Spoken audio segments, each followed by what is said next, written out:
Hello. So I hope you all are doing well.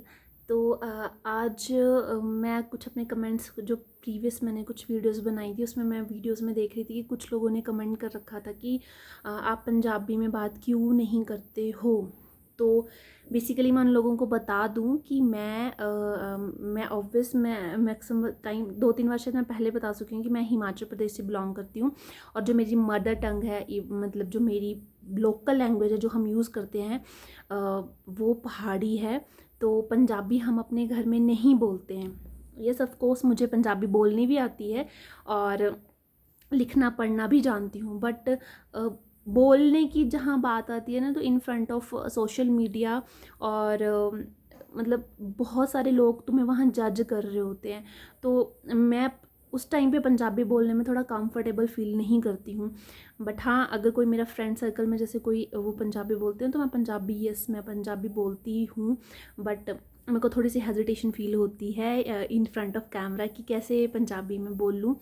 और हाँ, एक बहुत इम्पॉर्टेंट इन्फॉर्मेशन भी जो एचपी की गवर्नमेंट की एग्ज़ाम्स की तैयारी कर रहे हैं, अभी शायद अक्टूबर में एक और रिपोर्ट सबमिट होगी।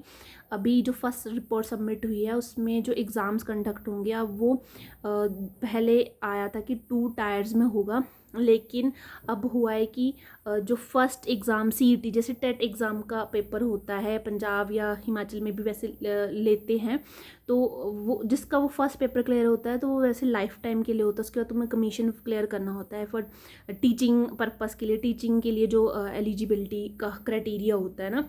लेकिन अब क्या है कि इन्होंने जो जितने भी क्लैरिकल एग्ज़ाम्स हैं या कोई और भी एग्ज़ाम्स है उसके लिए उन्होंने कर रखा है कि सीईटी कॉमन एलिजिबिलिटी टेस्ट होगा। मतलब जो फर्स्ट तुम्हारा पेपर होगा, फर्स्ट रिपोर्ट में तो ये आया कि 3 साल के लिए वो जो एलिजिबल होगा। ठीक है, 3 साल की उसकी एलिजिबिलिटी होगी।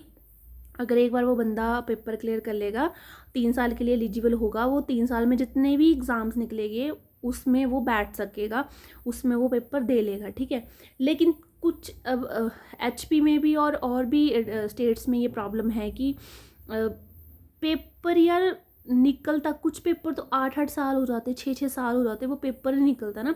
जैसे पटवारी का एग्ज़ाम है, आई थिंक सो 6 साल हो गए उसका एग्ज़ाम नहीं निकला। और भी बहुत सारे एग्ज़ाम हैं, जैसे सब इंस्पेक्टर का एग्ज़ाम है, बहुत सारे एग्ज़ाम्स हैं जो निकलते ही 6-6 7 साल बाद है।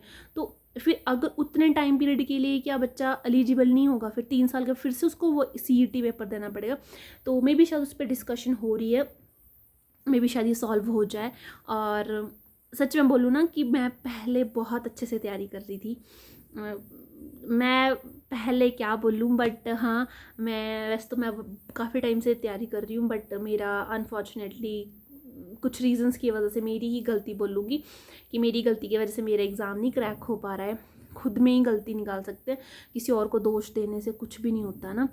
तो यस, मेरी ही गलती की वजह से मेरे एग्ज़ाम्स नहीं क्लियर हो रहे थे। और अभी मैं एचपी की एग्ज़ाम्स की तैयारी सिर्फ 1 साल से कर रही हूँ, लास्ट 1 ईयर से मैं तैयारी कर रही हूँ।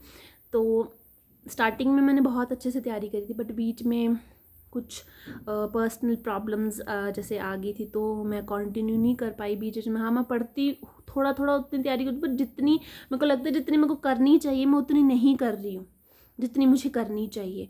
और कई बार दिमाग में आता है कि यार मतलब कि नहीं, एग्ज़ाम आई थिंक सो 1.5 साल हो गया ना, कोई एग्ज़ाम भी ना निकला है और ना ही पेपर, पता नहीं मतलब पेपर क्लियर होगा नहीं होगा, मतलब बोल नहीं सकते है ना। तो फिर अगर पेपर नहीं क्लियर हुआ, फिर अगली बार ये टर्न ना, मतलब ये टाइम चला ही रहता है फिर।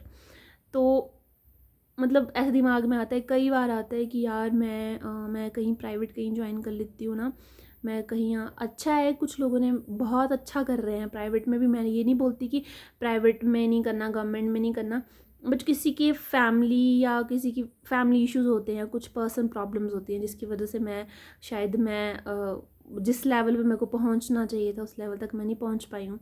और बस यही इन्फॉर्मेशन देनी थी मेरे को।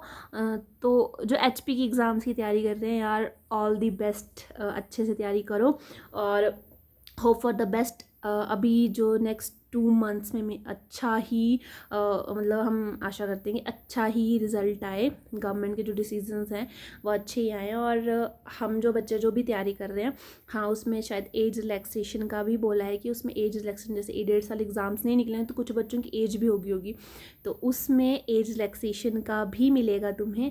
तो ये सबसे अच्छा पॉइंट है।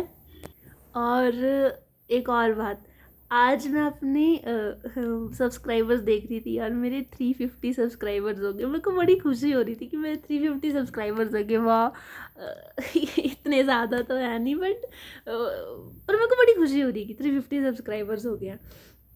और जिसने भी मेरे मतलब चैनल सब्सक्राइब किया यार, थैंक यू सो मच मेरा चैनल सब्सक्राइब करने के लिए, मेरी वीडियो लाइक करने के लिए। क्योंकि कई बार ना तुम हर तरफ से होप जो होता है वो छोड़ चुके होते हो, बट तुम ऐसे ही कुछ करना स्टार्ट करते हो और उसमें तुम्हें फिर कुछ होप दिखती है। तो मैं अच्छी वीडियोस लेके आऊँगी आगे से। पहले तो ऐसे मजाक में थोड़ा मैं ऐसे कोशिश तो करती थी, बट फिर बीच में कॉन्फिडेंस जो डाउन हो जाता था। बट हाँ, मैं कोशिश करूँगी कि अच्छी से अच्छी वीडियोस लेके आऊँ ताकि आपको भी वो पसंद आए। और थैंक यू, बाय।